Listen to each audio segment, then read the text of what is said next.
Tuh nggak boleh ya minum minuman alkohol atau khamar jangan ditiru karena banyak ruginya jamaah. Jangan sampai kita melakukan itu minum hal-hal yang nggak baik tuh.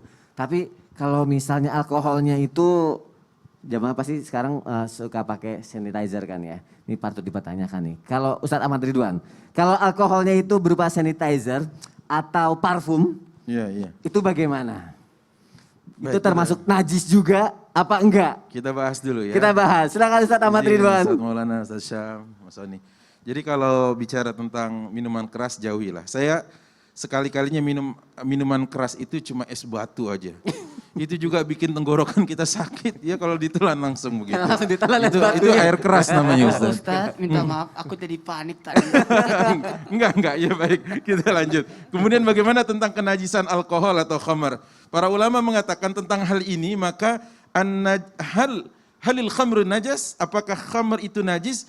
Fihi qaulan, di dalamnya ada dua pendapat. Minhum may yaqul, di antara mereka ada yang mengatakan najis secara ma'nawi, yang kedua minhum may yaqul najis secara hissi. Apa maknawi dan apa hissi? Hissi itu memang secara zatnya najis katanya. Sehingga kalau dia kena ke badan, kena ke pakaian, kena ke tempat atau saat kita sholat, sujud dan sebagainya, maka itu harus disucikan. Bagaimana nanti caranya? Ya itu yang seperti kita sering dapat di antara para ulama tentang cara mensucikannya. Kata guru kita Ustadz Maulana tadi, hilang bau, rasa, dan warna gitu kan. Nah di antara mereka yang mengatakan itu adalah dalilnya Quran surat Al-Ma'idah ayat 91 kanan atas. Kata Allah Subhanahu wa taala, ya izin Ustaz, innamal khamru wal maisiru wal ansabu wal azlamu rijsum min amali syaitan fajtanibu. Sesungguhnya khamar, ya kan, maisir artinya perjudian, gambling, kemudian wal ansabu wal azlam memberikan sembahan kepada patung, kepada berhala dan juga mengundi nasib dengan anak panah, semua itu kotor katanya. Nah, dari rijsun itulah para ulama mengatakan sesungguhnya kalau dia kotor berarti cara mensucikannya adalah dengan cara ada kaifiyah tadi ya, dengan 3 tahapan yang menurut Ustadz Maulana tadi disebutkan adalah najis pertengahan itu sampai betul-betul hilang ya, bau, rasa dan warnanya. Yang kedua yang mengatakan bahwa dia secara maknawi ya, artinya bukan zatnya melainkan bahwa khamar itu kotor.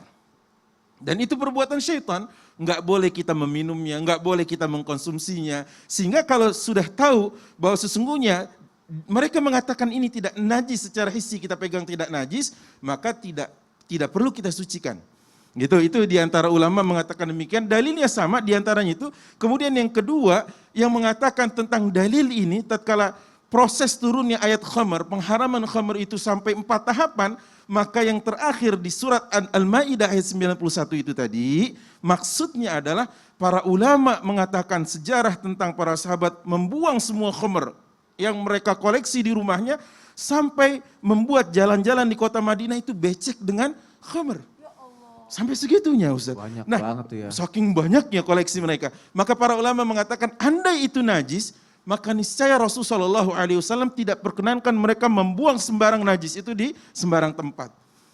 Ya kan gitu. Karena nanti takut tercecer, terpapar, terpecik, kena baju kita, betul ya, kena gamis, kena pakaian dan kena sarung kita.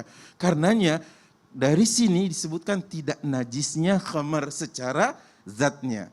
Nah, adapun kalau misalkan dia sudah termasuk dalam minyak wangi kah, hand sanitizer kah gitu ya. Para ulama mengatakan alkohol yang dipakai untuk hal-hal tersebut tidak sama dengan alkohol yang digunakan untuk minuman keras tadi. Makanya MUI sudah mengeluarkan fatwanya menggunakan hand sanitizer setelah kita berwudu, artinya sebelum sholat tapi sudah berwudu, maka hukumnya tidak mengapa. Terlebih lagi nih catatannya adalah karena dalam keadaan seperti ini. Dalam keadaan di mana Pandemi ini ya. seperti ya betul, al-masyaqqah tajlibu taysir. Dalam kaidah disebutkan keadaan yang rumit, keadaan yang terhimpit, keadaan yang sulit, maka menarik kemudahan-kemudahan dalam beragama. Gitu ya. Seandainya kita anggap bahwa ini adalah pandemi, kondisinya membuat kita sulit, ya, artinya sulit untuk hidup sebagaimana mestinya dan layaknya, maka penggunaan itu masuk dalam kaidah al-masyaqqatu tajlibu taisir. Keadaan sulit dan rumit membuat kemudahan menjadi lebih dekat dan mudah untuk kita gunakan. Ya itulah, jadinya banyak kemudahan-kemudahan dalam agama kita, termasuk dalam penggunaan hand sanitizer, saat kita mau masuk ke masjid, saat kita mau sholat, padahal kita sudah berwudu dan itu tidak najis insya Allah. Jadi gitu Ya. Mas Sonia, Berarti jadi nggak apa-apa. insya Allah. parfum, sanitizer itu nggak apa-apa. Nggak apa-apa, ya. apalagi alkohol yang digunakannya tidak sama untuk dibuat sebagai apa namanya minuman Untuk khamr minuman tadi. khamar tadi, minuman keras tadi. Tapi bukan berarti jamaah karena diperbolehkan malah parfum sama sanitizernya diminum ya. Jangan. Jadi gini, semua yang najis pasti haram. Ya. Tapi tidak semua yang haram najis. Nah, itu kaidahnya. Itu gitu dia ya.